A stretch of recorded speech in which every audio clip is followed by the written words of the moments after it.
प्यारे विद्यार्थियों, मैं Devendra Singh quintal, lecturer in mathematics, modern संस्कृति सीनियर सेकेंडरी स्कूल होडल परवल से आपका इस एजुसेट प्रसारण में स्वागत करता हूं।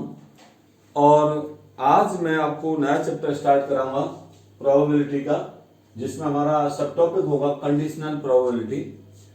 तो ये शुरू करने से पहले हम जो हमने पीछे सीख रखा हम थोड़ा सा इसको रिवाइज करेंगे, और रिवाइज करने के बाद तब हम इस नए टॉपिक पे जो है जाएंगे। तो सबसे पहले देखिए, वहां पर हमने जो सीखा सिंपल स्पेस।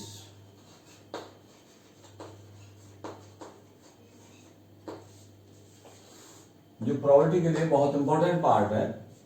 सिंपल स्पेस क्या है? The set of all possible outcomes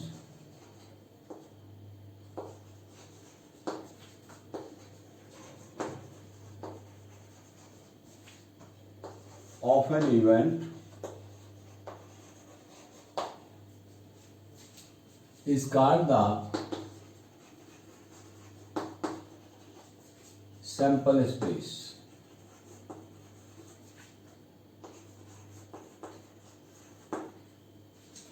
It is denoted by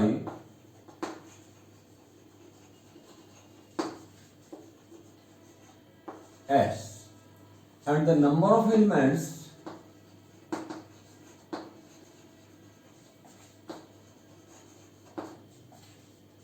is represented by,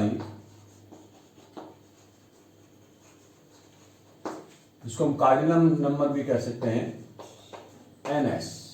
जैसे किसी सिक्के को दो बार उछाला गया मान लीजिए, तो आपका जो सैंपल स्पेस बनता है HH, यानी दोनों बार में हेड आ सकता है, HT एक पर हेड एक पर टेल आ सकता है, TH एक पर टेल दूसरे पर हेड आ सकता है, और TT दोनों पर टेल आ सकता है। तो सैंपल स्पेस बन गया ये HH, HT, TH and TT। और जो नंबर ऑफ एलिमेंट्स है वो आपका 4 हो जाएगा, तो NS की वैल्यू होगी यहाँ पर 4।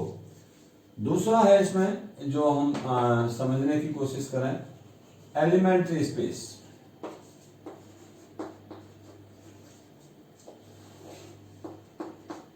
ये क्या है? The set of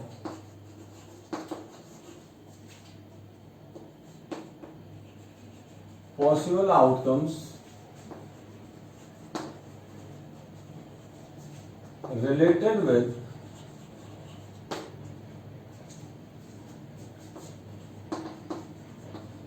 an event is called the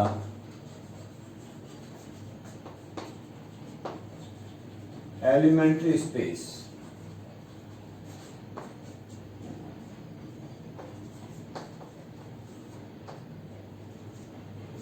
It is denoted by E.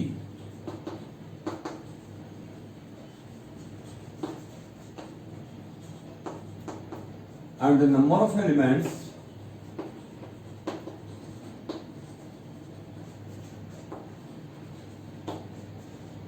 is represented by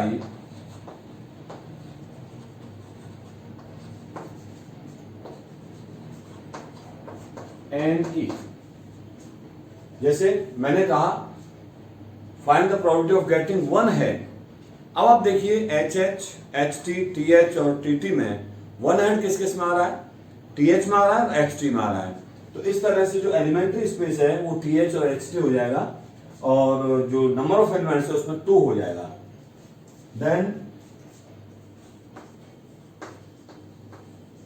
probability of an event.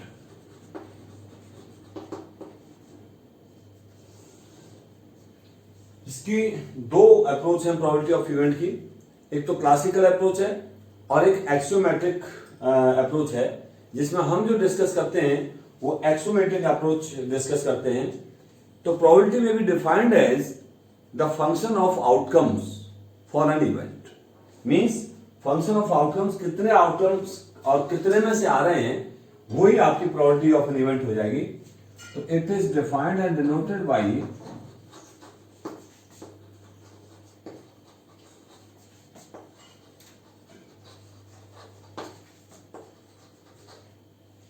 PE is equal to N E upon N S. N E क्या है? Number of elements in the elementary space, और N S है number of elements in the sample space. P is the probability of the event E. इस तरीके से हम probability किसी event की निकाल सकते हैं। अब इसके अलावा हमने कुछ प्रॉपर्टीज क्लास 11 में और भी पढ़ी थी, इसकी क्लास 10 में भी पढ़ी थी। एक तो पढ़ी थी हमने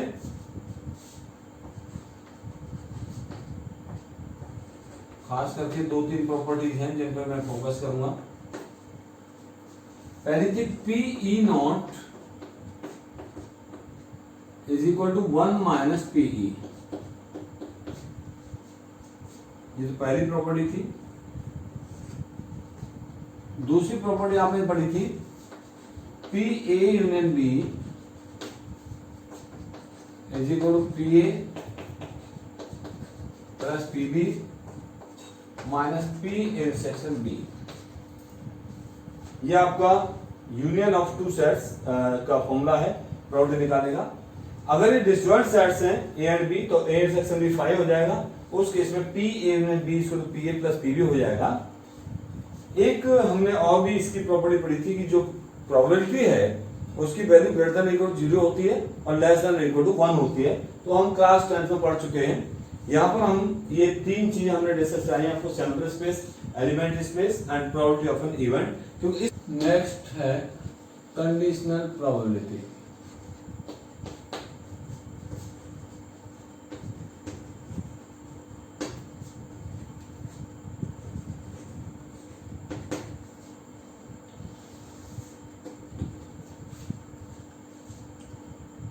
The probability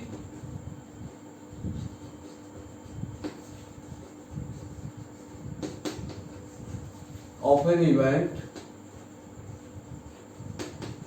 A when it is given that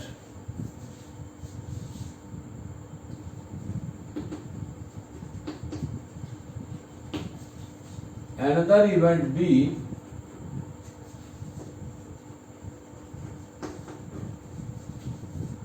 has already occurred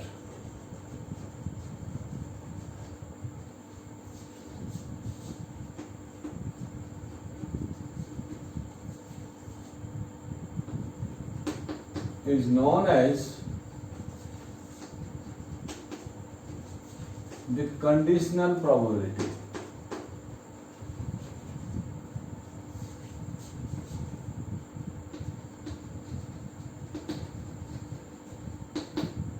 क्या मीनिंग है? ये हमें कंडीशन दी हुई है, एक इवेंट जो बी है वो पहले अगर हो चुकी है और हम जो फाइंड करने जा रहे हैं वो probability of event A find कर रहे हैं। तो ऐसी पोजीशन में जो प्रोबेबिलिटी निकालेंगे उसको हम कंडीशनल प्रोबेबिलिटी कहेंगे। It is defined and denoted by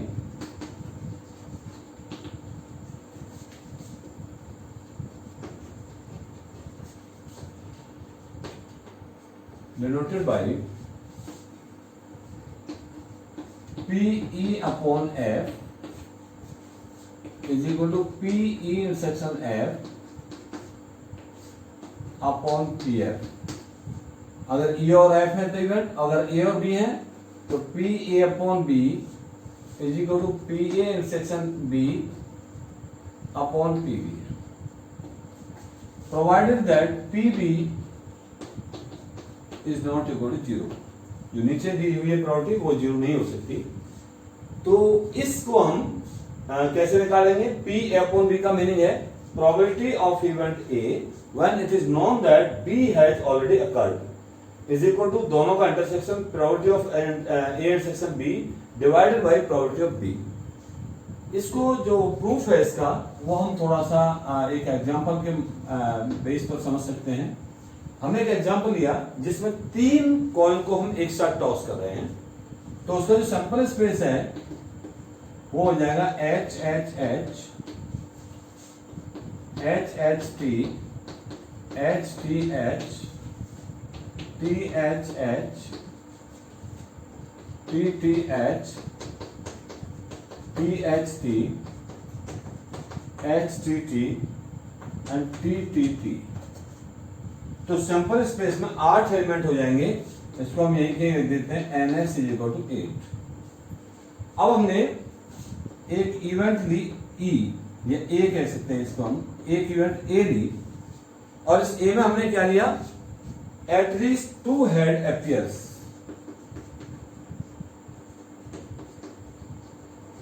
at least 2 head appear.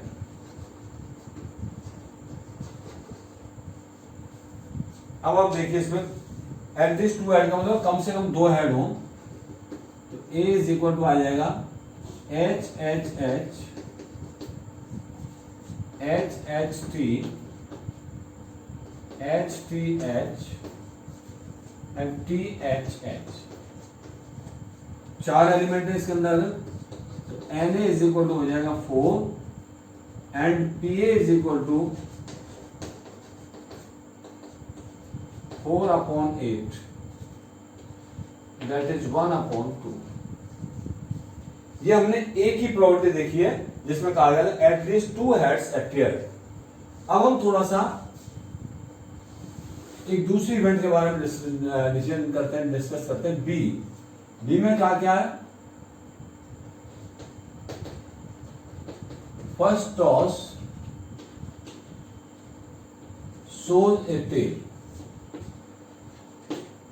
तो B = हो जाएगा आपका फर्स्ट टॉस सोज ए टेल। तो इसके अंतर्गत देखिए पहला जो टॉस है वो टेल इसमें आ रहा है, इसमें आ रहा है, इसमें आ रहा है, इसमें आ रहा है लास्ट वाली में, तो आ जाएगा THH TTH THT और TTT। इन सब में पहला जो टॉस है उस पर टेल आ रहा है, तो NB = 4 एंड PB = 4/8 अगेन 1/2। ये हमने 2 पोजीशंस ली हैं। एक में हमने A को माना है at least 2 head appear and B में माना हमने फर्स्ट टॉस सोज ए टेल। उन्होंने क्या कहा है, probability of A when probability of B event B has already occurred। what does it mean? अगर B इवेंट आपकी पहले से अगर हो चुकी है, इसका मतलब जो B है वही आपका नया सैंपल स्पेस हो जाएगा। तो जो न्यू सैंपल स्पेस है किसके लिए, A/B के लिए, new sample space for A/B = B। Clear. अब जब B आपका नया सैंपल स्पेस आ गया तो एलिमेंट्स किसमें से लिए जाने, इसमें से B में से लिए जाने हैं। A में जब हमारे पास क्या है, ये 4 एलिमेंट्स है, B में हमारे पास केवल ये 4 एलिमेंट है। इनमें से कॉमन जो एलिमेंट्स होंगे वही एलिमेंट्स हमारे जो एलिमेंट्री स्पेस है वही हो जाएंगे। तो न्यू एलिमेंट्री स्पेस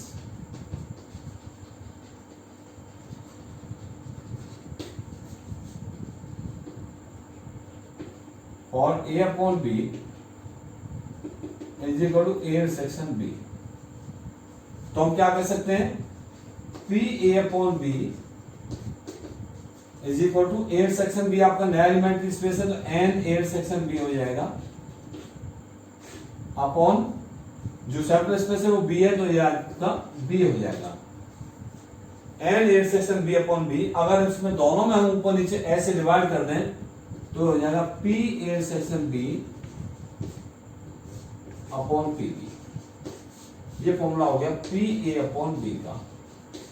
इस तरह से प्रूफ बनता है PA/B = P/B/PB। इसको फिर एक बार समझ लें आप, क्योंकि B जो इवेंट है वो पहले ही हो चुकी है, इसका मतलब S का तो जो कॉन्सेप्ट था वो बदल गया। तो S कहां कन्वर्ट हो गया, B में, और जो एलिमेंट्री स्पेस था A/B के लिए वो आपका नया आएगा। तो इसमें हमारे B में एलिमेंट है केवल 4। तो A में से देखिए कौन कौन से एलिमेंट मिलते हैं, केवल आपका एक तो THH मिलता है और केवल एक एलिमेंट मिलता है THH। तो यही आपका जो इंटरसेक्शन है वो आपका एलिमेंट्री स्पेस हो जाएगा A/B के लिए। So this is your formula provided that PB is not. आइए आप देखते हैं क्वेश्चन नंबर 1 ऑफ एक्सरसाइज 13.1। तो क्वेश्चन नंबर 1 में कहा गया इन्होंने given that E and F are even such that PE is equal to 0.6. PE is equal to 0.6. PF is equal to 0.3.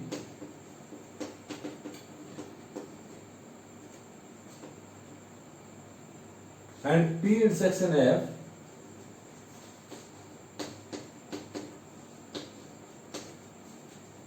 is equal to 0.2. उन्होंने पूछा है find E upon F and F upon E। तो P E upon F उन्होंने पूछा है, formula आपको बताया हुआ है कंडीशन प्रोबेबिलिटी का, E intersection F upon P F. P intersection F 0.2 and P F is 0.3। Point से पॉइंट कैंसिल हो जाएगा तो 2/3 आ जाएगा। दूसरा उन्होंने पूछा है F upon E.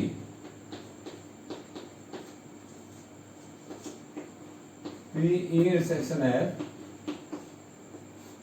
Upon PE is equal to, ये आपका 0.2 है पी इंटरसेक्शन है, पी आपका 0.6 है, पॉइंट से पॉइंट हट जाएगा तो 2/6 रह जाएगा, और 2 से 6 3 टाइम्स कर जाएगा तो 1/3 हो जाएगा। तो एक पार्ट तो हो गया 2/3, दूसरा पार्ट हो गया 1/3। तो hence PE upon F is equal to 2/3 and PF upon E is equal to 1/3. Now, question number 2.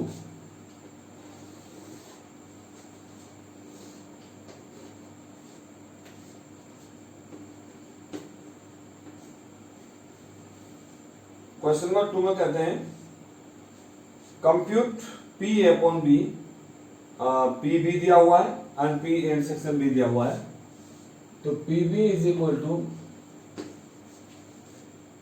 0.5 and P intersection B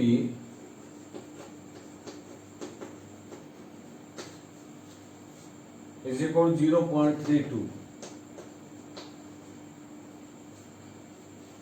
पूछा है P A upon B.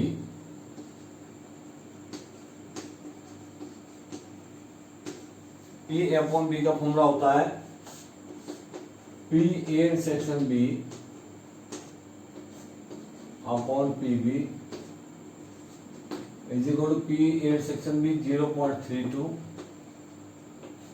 Upon P B है 0.5। 0.5 को 0.50 लिख सकते हैं। पॉइंट से पॉइंट कट गया तो 32/50 आ गया। 2 से ये 16 बार कट गया, ये 25 बार कट गया। तो P A upon B equal 16/25, यही आपका आंसर हो जाएगा। Now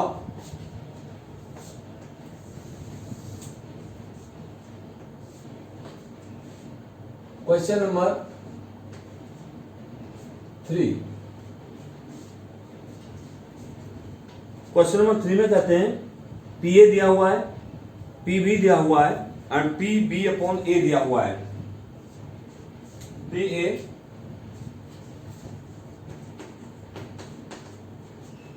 0.8, P B 0.5 and PB upon A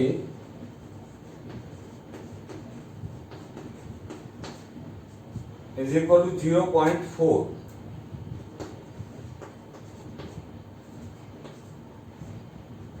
कई चीजें पूछी हैं। फर्स्ट पार्ट में पूछा है P A intersection B, second में P A अपॉन B और थर्ड में P A यूनियन B। तो फर्स्ट पार्ट देखते हैं। यह हमें दिया हुआ है पी बी अपॉन ए 0.4 और पी बी अपॉन ए को कह सकते हैं P B intersection A upon P A 0.4। P A की वैल्यू रख दी 0.8 यहां पर, तो P A intersection B upon 0.8 is equal to 0.4। Cross multiply करा दें तो P A intersection B will be equal to 8 into 4 0.32 आ जाएगा। यही आपका आंसर हो जाएगा। सेकंड पार्ट में पूछा उसने P A upon B, P A upon B is equal to P A intersection B upon P B. And you know P A intersection B first part में आपने निकाली है 0.32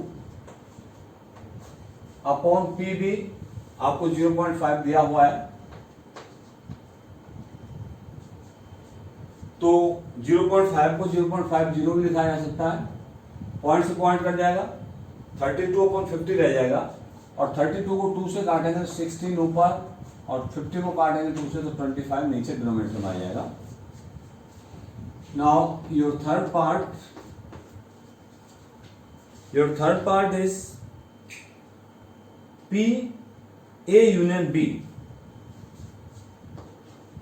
P A union B। P A union B का formula आपको पता है, P A plus P B आपने class 11 में पढ़ा था, minus P A intersection B। Solve करें, P A आपका 0.8 minus P B plus P B 0.5 minus P intersection B 0.32। ये हो गया 0.8 प्लस 0.5 में से 0.32 हटाएंगे 0.18 आ जाएगा। So is equal to 0.98। It is all your 3 parts of question number 3।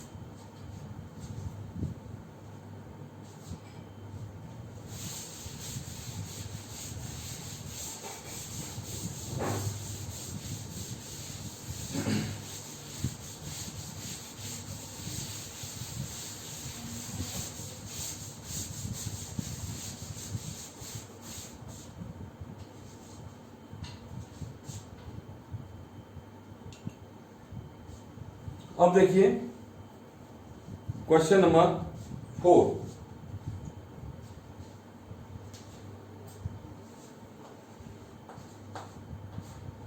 Question number 4 में कहते हैं evaluate P A union B, यानी पी ए यूनियन बी आपको तो निकालना है। दिया हुआ है 2 PA is equal to PB is equal to 5/13। ये दिया हुआ है आपको। एंड PA/B 2/5 दिया हुआ है, उसको अभी हम इस्तेमाल कर लेंगे। पहले इसको देखते हैं। यहां से आ गया PB इज इक्वल टू 5/13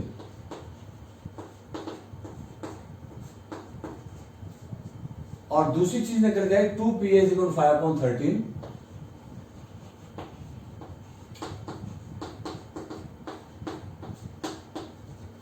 तो PA will be equal to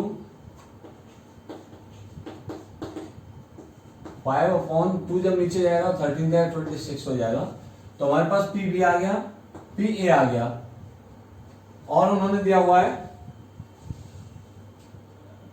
PA/B is equal to 2/5। Now PA/B is equal to 2/5। इसको हम कह सकते हैं P A section B upon P B is equal to 2/5। PB की वैल्यू यहां से पुट करा दें या पीबी को पहले बदलने जाए तो P A section B is equal to 2 PB upon 5 is equal to 2/5 into PB की वैल्यू रख दीजिए 5/13। 5 से 5 कट जाएगा तो it will be equal to 2/13। ये किसकी वैल्यू है हमारे पास? पी ए सेक्शन बी की। हमारे पास पी बी आ गया, पी ए आ गया। इस फॉर्मूले जो हमें दिया हुआ था इसके फॉर्मूले के हेल्प से हमने पी ए सेक्शन बी निकाल लिया। निकालना हमको पी ए ने B.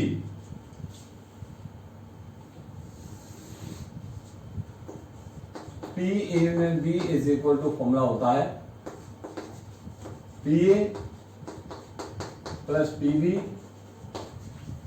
Minus P A section B is equal to P A 5/26 PB 5/13 minus P A section B 2/13। 26 आपका एलसीएम आ जाएगा तो 5 + 10 - 4 इज इक्वल टू 11/26। यही आपका आंसर हो जाएगा। सो क्वेश्चन नंबर 4 हो गया ये। अब देखते हैं हम क्वेश्चन नंबर 5। क्वेश्चन नंबर 5 में पी ए दिया हुआ है, पी बी दिया हुआ है, पी यूनियन बी दिया हुआ है, P A section B find करना चाहते हैं, P A upon B find करना चाहते हैं और P B upon A find करना चाहते हैं। तो ये भी इसी तरह का क्वेश्चन है। P A is equal to 6/11 P B is equal to 5/11 and P A union B is equal to 7/11।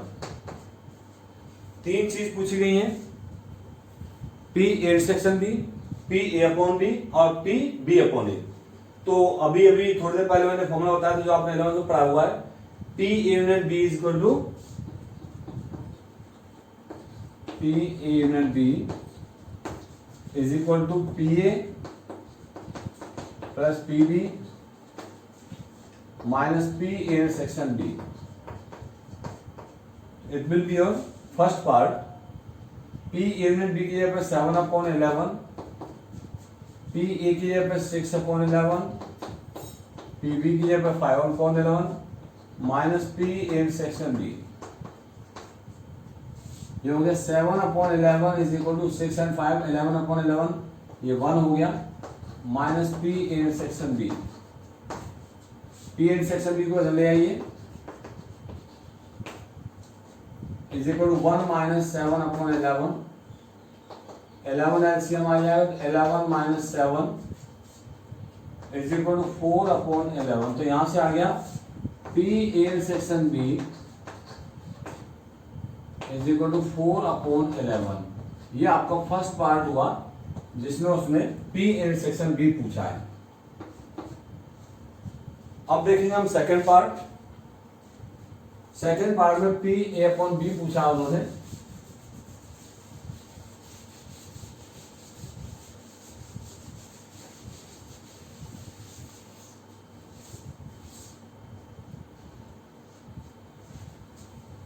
Second part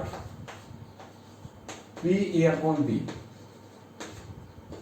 का फॉर्मूला होता है पी ए सेक्शन बी, ऊपर इंटरसेक्शन आ जाएगा दोनों का, upon P B. P intersection B आपने निकाले हैं 4/11 फर्स्ट पार्ट में, अपॉन पी बी आपका 5/11 है तो इसको उल्टा कर देंगे 11/5 हो जाएगा। 11 से 11 कैंसिल हो गया 4/5। थर्ड पार्ट में पूछा गया है P B upon A. P B upon A is equal to P A section B या P B section A upon P A. P B section A आपको 4/11 निकाल चुके हैं पार्ट फर्स्ट में, और पी ए आपका 6/11 है, तो नीचे इसको उल्टा कर देंगे 11/6। 11 से 11 कैंसिल हो जाएगा, 4 2 टाइम्स कैंसिल हो जाएगा 2 से, और 6 3 टाइम्स कैंसिल हो जाएगा, तो 2/3। तो ये आपका फर्स्ट पार्ट का आंसर हुआ 4/11, सेकंड पार्ट का आंसर हुआ 4/5 और थर्ड पार्ट का आंसर हुआ 2/3। तो these are the answers of question number 5।